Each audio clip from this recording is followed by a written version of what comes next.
Assalamualaikum warahmatullahi wabarakatuh. Sahabat-sahabat, alhamdulillahirrabbilalamin. Allahumma salli ala Muhammadin wa ala alihi wa ashabihi wa li ummatihi ila yaumidin. Berjumpa lagi dengan Nana Suryana di Rumah Sehat untuk Umat. Sudah lama kita tidak bersua dalam kata-kata yang memotivasi untuk diri kita. Di saat ini saya akan sampaikan dua hal. Hidup kita memang dituntut untuk beribadah kepada Allah Subhanahu wa taala. Allah sudah sampaikan, wa ma khalaqtul jinna wal insa illa liya'budun. Dalam hidup kita ada beberapa syariat yang harus kita lakukan dalam rangka ibadah kepada Allah Subhanahu wa taala.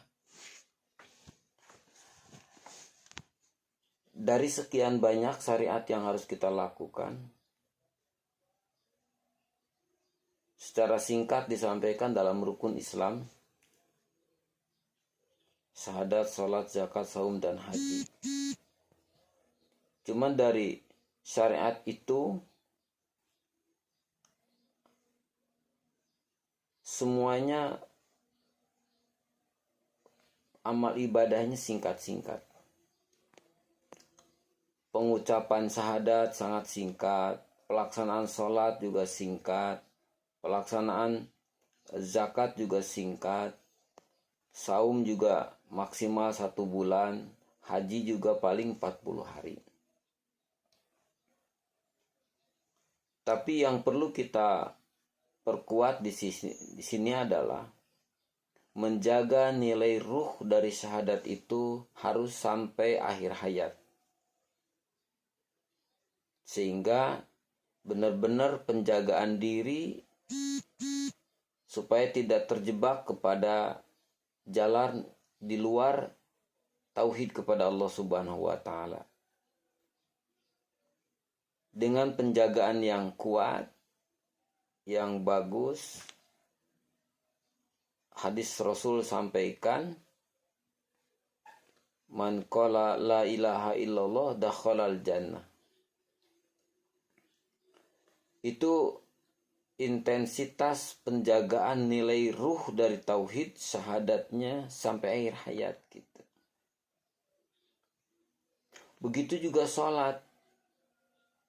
Pelaksanaan sholatnya singkat, tapi ruh dari sholat itu yang perlu kita perjuangkan sampai akhir hayat. Maka salah satu hakikat dari sholat adalah inna sholata tanha anil fahsai wal munkar. Sesungguhnya pelaksanaan daripada ruhnya sholat itu adalah dapat mencegah dirinya untuk melakukan sebuah perbuatan yang fahsai wal munkar, yang keji, yang kotor, yang jelek-jelek seperti itu. Sampai akhir hayatnya gitu. Begitu juga dalam ruh saum. Disampaikan bahwa as-saumu junnatun. Saum itu adalah perisai, benteng, penghijab, penghalang dirinya supaya tidak terjebak dalam urusan-urusan yang buruk, yang maksiat, yang fahsa, yang munkar. Begitu juga pelaksanaan ibadah-ibadah yang lainnya. Ya. Zakat liyutahhiru, ya, untuk mensucikan dirinya, badannya, jiwanya dari keburukan-keburukan masa lalunya, membersihkan kotoran-kotoran kemaksiatan di masa lalunya, sehingga dia ruh itu harus terus terjaga sampai hayat supaya dia tetap bersih jiwanya dalam beribadah kepada Allah Subhanahu wa taala. Di lain sisi dari rukun Islam ini, ada ibadah yang pelaksanaannya seumur hidup, yakni ibadah nikah. pada saat kita mengucapkan ikrar, ahdun, perjanjian antara laki-laki kepada mertua atau orang tua dari perempuannya bahwa dia mengambil alih kewajiban menafkahi perempuannya, anak perempuannya. Maka di saat itulah dia sudah masuk dalam kategori ibadah dalam rumah tangga sampai akhir hayatnya harus dijaga. Nah, dua hal ini yang perlu kita jaga dengan dua hal. Yang pertama, kita menjaga dengan rasa syukur kepada Allah Subhanahu wa taala.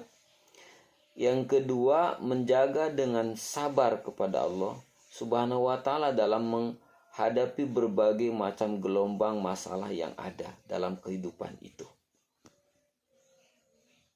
Jadi, iringi kehidupan kita, hiasi kehidupan rumah tangga kita dengan syukur kepada Allah dan sabar dalam segala ujian yang ada dalam kehidupan itu sendiri.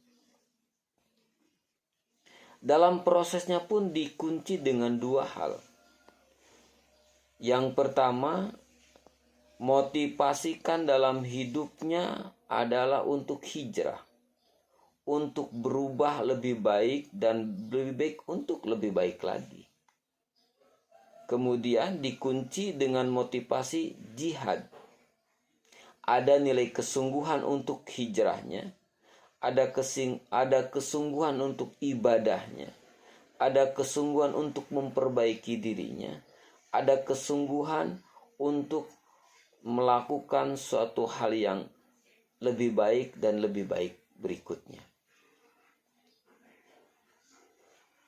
Nah, dua hal ini menjadi satu tolak ukur untuk mencapai keberhasilan dalam ibadah kepada Allah Subhanahu wa taala dan mendapatkan nilai khairun nas anfa'uhum linnas, serta mendapatkan julukan dari Allah dengan sebut kuntum khairu ummah, dengan cara hidup secara pribadinya baik, secara keluarganya juga baik, secara kemasyarakatannya pun baik, berdasarkan Al-Quran dan Sunnah Rasulullah Sallallahu Alaihi Wasallam. Dengan seperti inilah kita akan meraih nilai kuntum khairu ummah. Maka mari dalam kesempatan di pagi hari ini kita sama-sama menghayati makna yang tersirat di dalam Al-Quran surat An-Nisa ayat 59. Yang Allah sampaikan, atiullaha wa atiur rasula wa ulil amri minkum.